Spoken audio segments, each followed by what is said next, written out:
আমার আজকের স্বরচিত কবিতার নাম জল।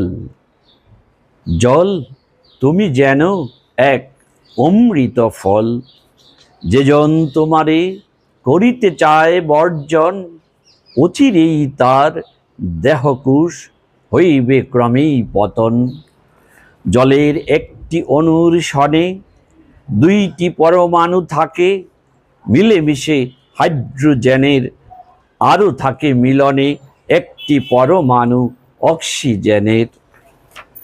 জল যদিও অজৈব স্বাদ গন্ধহীন, জগতে অস্তিত্ব তুমি বিনে হবে যে বিলীন।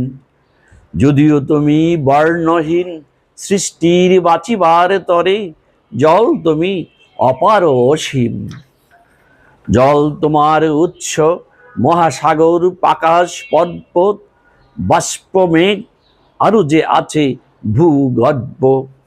তাই বলি অকারণে মানব করুণা অপচয়, জগৎময় যত্ন করে করো তারে জয়। নহিলে যে জগৎ তিলে তিলে অনিবার্য হইবে ক্ষয়।